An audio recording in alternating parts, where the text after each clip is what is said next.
दोस्तों SSC GD 2022 विदहेल्थ candidates का एक सवाल है कि क्या हमें कोर्ट केस करना चाहिए या नहीं करना चाहिए ताकि हमारा प्रोसेस जल्दी कंप्लीट हो और जल्दी से जल्दी हमारी ज्वाइनिंग करवाई जाए। तो देखिए, कोर्ट केस आपको करना चाहिए या नहीं करना चाहिए उससे पहले आपको यह समझना पड़ेगा कोर्ट केस किस कंडीशन में करना चाहिए। सबसे बड़ा सवाल है कोर्ट केस किस कंडीशन में करना चाहिए। तो देखिए, कोर्ट केस हमेशा उस कंडीशन में किया जाता है जब आपको यह लगता है कि कोर्ट जो है वो आपको राहत दे देगा। सबसे पहले मतलब कुछ टाइम पहले ही राहत आपको दे देगा जितने टाइम में राहत आपको जिस डिपार्टमेंट के ऊपर आपने केस किया है वो देता। फॉर एग्जाम्पल, आपने एसएससी जीडी विदहेल्थ कैंडिडेट जितने भी हैं उनसे रिगार्डिंग आपने केस किया, आपको पता है कि आपका प्रोसेस 6 महीने में डिपार्टमेंट आपके रिजल्ट देगा। आप कोर्ट में गए, कोर्ट ने आपको आदेश दे दिया 3 महीने के अंदर रिजल्ट दो, तो आपको राहत मिल गई। लेकिन कई कंडीशन ऐसी होती हैं जो दिखने में लगती हैं कि कोर्ट केस किया जाए तो हमें राहत मिलेगी, लेकिन वो हो जाता है वो वाइस वर्सा, यानी बिल्कुल उल्टा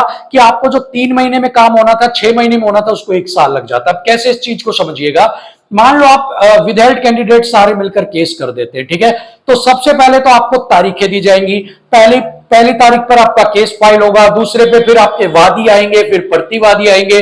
कभी वकील छुट्टी पे है, कभी जज छुट्टी पे है, कभी समर हॉलीडेज आ गई, कभी विंटर हॉलीडेज आ गई, कभी दिसंबर वाली छुट्टियां आ गई, कभी आपके पास जो है पक्ष नहीं रखा गया, कभी आपने पक्ष नहीं रखा गया, कभी तारीख ले ली गई, और इस प्रोसेस के अंदर आपका जो टाइम है वो सबसे ज्यादा वेस्ट हो जाता है। First condition. दूसरा, जब भी आप केस दायर करेंगे, कोर्ट ऑर्डर देगा, एसएससी के पास जाएगा कि या जांच एजेंसी को कहेगा कि आप हमें बताओ प्रोसेस क्या चल रहा है, तो वो कहेगा कि सर इनकी जो डिपार्टमेंट के पास हमने डिफरेंट के पास भेजा है, कोई आपके डोमिसाइल चेक कर रहा है, कोई हैंडराइटिंग, और कोई आपके फिंगरप्रिंट मैच कर रहा है, कोई जो जांच है आपके आपराधिक मामलों की वो कर रहा है। अब इस कंडीशन में कोर्ट क्या कहेगा, तो आपको जांच करने में कितना टाइम लगेगा। तो वो जांच एजेंसी जो है वो क्या कहती है, सर हमें 1 महीने का समय दीजिए। अगली तारीख आई महीने बाद, तो सर हमारी कुछ जांच प्रक्रिया अभी पेंडिंग रह गई है जिसके अंदर हमें और जांच करना, हमें और आप हमें 20-25 दिन का समय जो है वो आप हमें यहां पर दीजिए। जैसे ही वो 20-25 दिन का समय और मांगेंगे, इसी तरह से जो टाइम है वो आगे बढ़ता जाता है। उसके बाद रिपोर्ट सबमिट करनी हुई,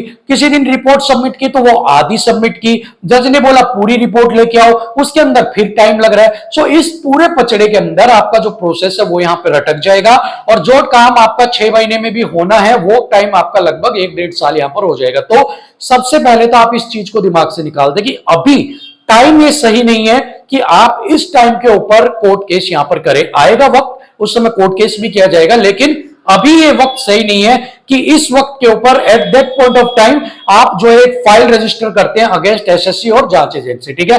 सो अभी आप इस तरह की कोई भी हरकत मत करना, क्योंकि इस तरह की अगर आपने हरकत एक बार कर दी तो उसके बाद उसका खामियाजा सभी बच्चों को भुगतना पड़ेगा, क्योंकि जांच एजेंसियां फिर आराम से कह देंगी कोर्ट में केस चल रहा है, जांच चल रही है, उसको उनको बहाना मिलेगा।